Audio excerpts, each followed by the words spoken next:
So, of course, my fellow Titans, I feel like there's only one thing that needs to be done right this very second before I roll the intro. I'm leaving it to you, Jason. Titans are back!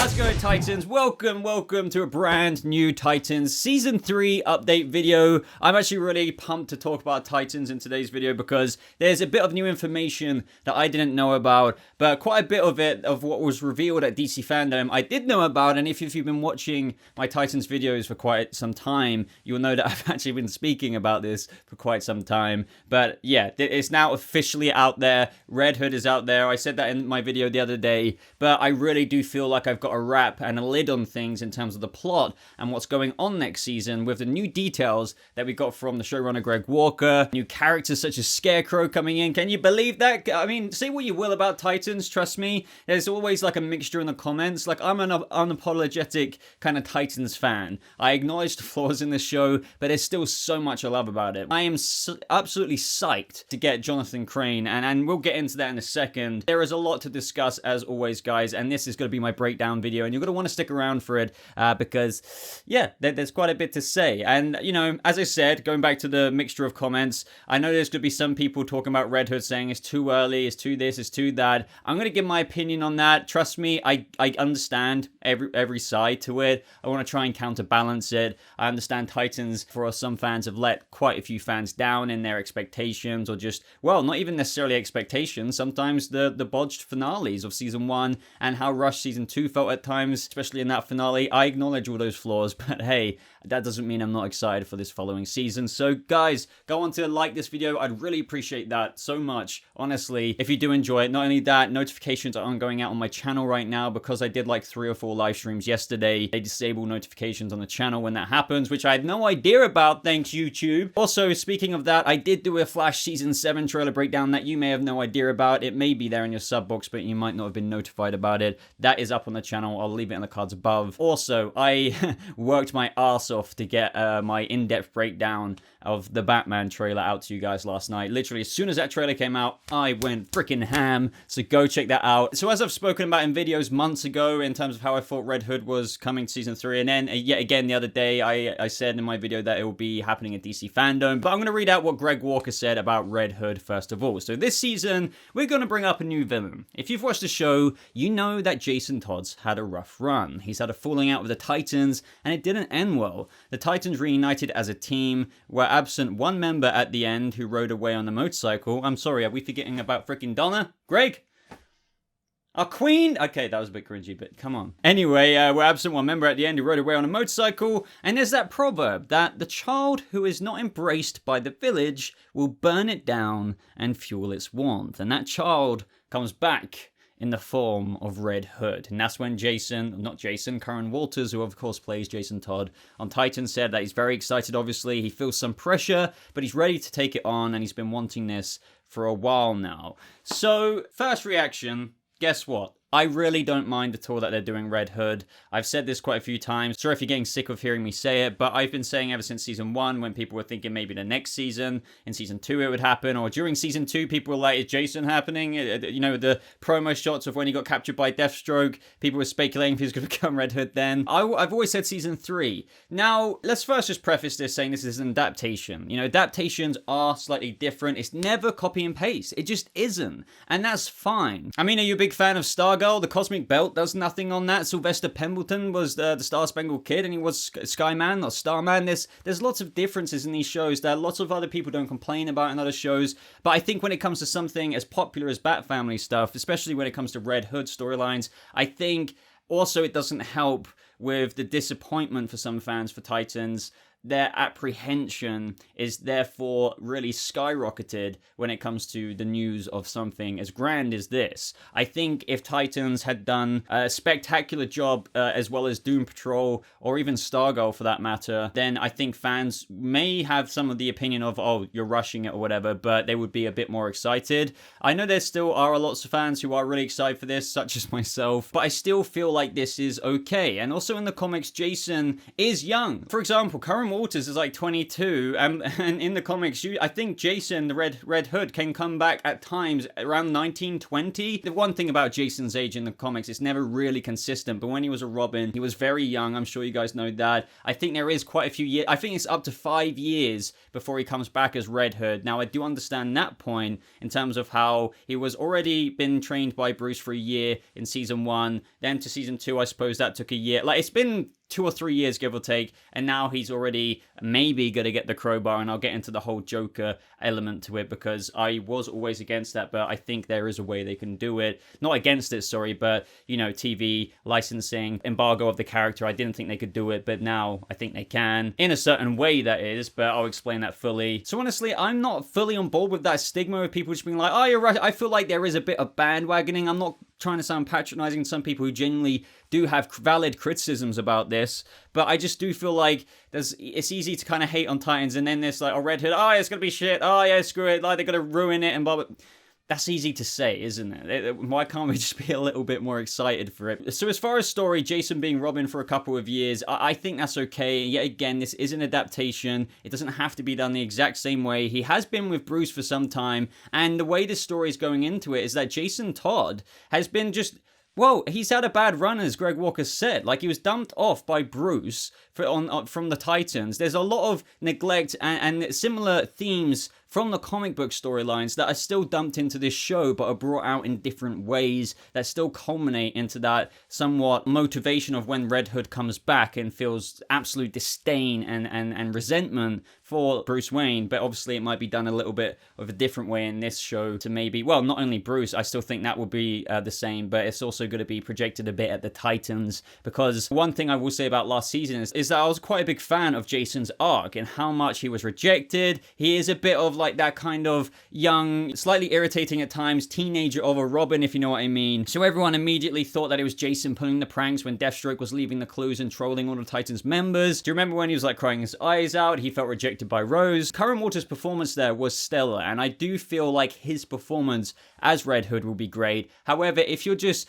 talking about structure, writing, and everything like that of the next season, I do understand if you have a bit of apprehension with the way they might deliver it in that sense. But as far as it being a relevant story to tell in this adaptation of Titans, where usually in the comics Nightwing is 19 to 20 something years early, very very early 20s, and Brenton Thwaites' Nightwing is 30 years old, everything in this iteration is kind of scaled up a bit more, because, and that's one thing I love, because sometimes just ripping something from the page to the comics, you know, a really young Robin who then becomes Nightwing, who's like 11 years younger than Brenton Thwaites, it doesn't come off as grounded, if you know what I mean. So that's why they've kind of scaled things up a bit more. The characters are a bit more older, and I think you can see how things are adapted like that are kind of applied to these storylines and these characters as well, such as Red Hood. So I'm honestly excited. Now, I know that it kind of sounded like I was trying to sell you something, but I really just wanted to try and reassure some fans into my way of thinking about this show.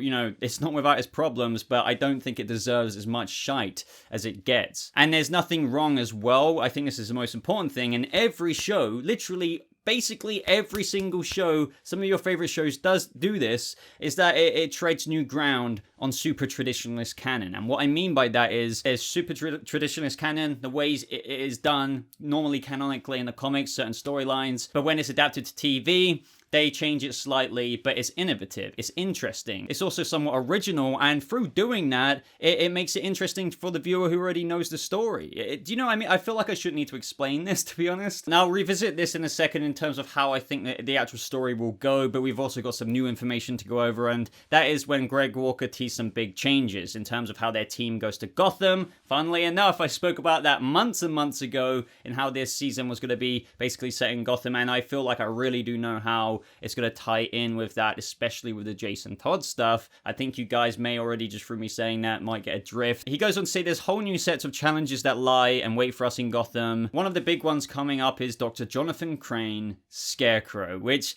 Wow. Can you imagine? Like, I always say, don't get me wrong, I am a CW fan of The Flash and stuff like that, but I always say the DC Universe shows, or should I say the new kind of HBO Max shows now that they're going to that, are the next evolution in DC TV. It's a much more quality production. Usually the writing is quite a lot better. The storyline's cohesive with shorter episodes and more engaging episodes every single time. There's usually a bit more that you can do depending on the show. Obviously, Stargirl is catered at a bit of a younger audience, but, you know, Titans, Swamp Thing, Doom Patrol, you get my point. So imagine CW's Scarecrow, for example, but now imagine what they can do with a DC Universe Scarecrow in Gotham City, with obviously the Titans being left off last season as this superhero crime-fighting force. They were all walking towards the camera like this. I think you get the idea of what they may be doing in Gotham, and that is protecting it. As to why, we'll get into that, but one of the villains that will be out in the streets, considering this is Gotham City, something that Batman is still protecting in the Titans timeline, like Ian Glenn's Batman. I can't wait. Can you imagine? Can you imagine? I'm so excited. I don't care what anyone says about Titans. This is just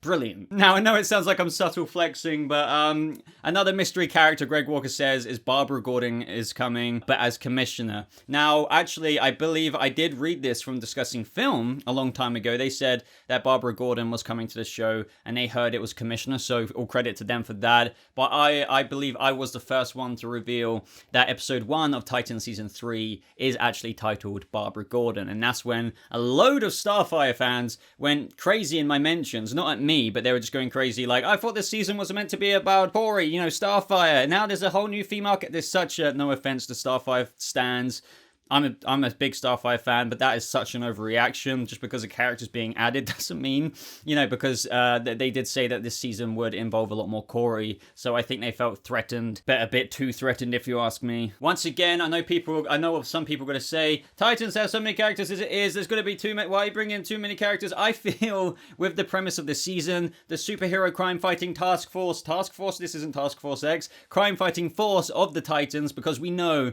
it was very evident what the one thing fans have wanted for 2 seasons is that to actually happen, them to be a Titans team. And then they left off the season answering, well, Guard T saying, oh, we should probably go out and do this. And they go out and suit up and, you know, go tackle a crime. So it was very obvious this season that it would be an actual, you know, Titans show, if you know what I mean, in terms of what I was just saying. So you can imagine what they're doing in Gotham. And with, obviously, Barbara Gordon being commissioner, she can liaise with her old friend, or maybe old flame, if you know what I mean, Dick Grayson, because she's the freaking commissioner. And Nightwing is likely, you know, looking after Gotham with the Titans in charge instead of Batman. And I'll get into that in a second. So it really does make sense adding that character. Don't worry, I don't think she's going to be a series regular. I think it's going to be a recurring role. That's not going to be in your face to those who are worried about all these new characters coming in. What are they doing? It's not going to explore the other characters. So honestly, don't worry. If anything, I'm very excited because I loved the flashbacks in season 1 to seeing Dick Grayson as a kid. If we get flashbacks,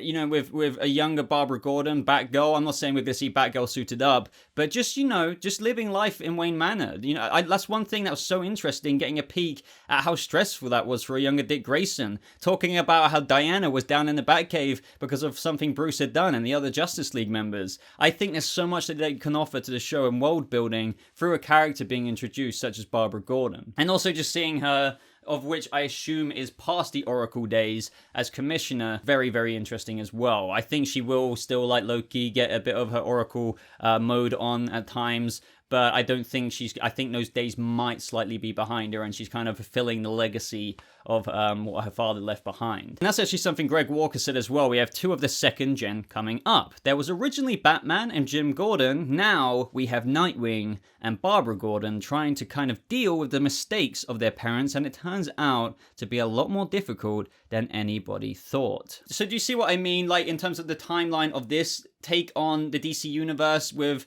the characters such as Batman, things are it's slightly different in how everyone's aged up a bit, and now it's kind of like Bruce will be probably stepping aside. Maybe it's just temporary, and the way Greg Walker describes that is quite literally Jim Gordon, not a thing anymore. It's now his daughter. Batman, not really the thing anymore. It's now Dick Grayson protecting Gotham. Now, I know some people might lose their minds over that, but that honestly doesn't bother me whatsoever. And I think the context is very important as well, because I think with what happens to Jason, it's probably, don't know if I want to go as far as say gonna break Ian Glenn's Bruce, but I think it's going to make him just be like, I need some time to reflect. Can you look after Gotham, Dick? And also the fact that, you know, the first 2 seasons were about Dick Grayson's transformation and development from that angry guy who had a lot of baggage with Batman, understandable baggage that is relevant to the source material. He's developed and now he's become and blossomed as his own character. I think, you know, Bruce is proud of him, but not only that, he's got to be able to trust him.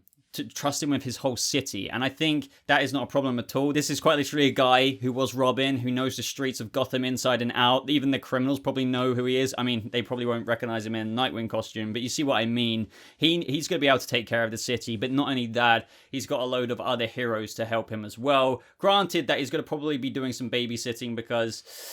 yeah, basically what I'm trying to say is that Nightwing is the new Batman of Titan Season 3. And honestly, I think that's fine. It's going to be a shame, I think, if people flack on this in the comments because, I mean, everyone's entitled to their opinion, but I don't see anything wrong with that. It makes sense to the story they're doing because Jason Todd, whether he dies or not, with depending what they do here, I think no matter what, some kind of significant event is going to happen with Jason because basically my theory is that as of when he rode off on the motorcycle, he went back to Bruce, and in the time between season 2 and 3, something, you know, they're going out in Gotham. He is obviously Robin at the end of the day. That's why he went back to Bruce. They're going out patrolling the streets. I think something could happen with the Joker, but that doesn't mean that they literally have to show the Joker. You guys know from plenty of videos of mine by now, for the longest, if you've been watching me for a while, that yes, they can't literally use the Joker on television, but they can in ways, for example, the Trigon reality manipulation. You saw parts of him. I'm probably showing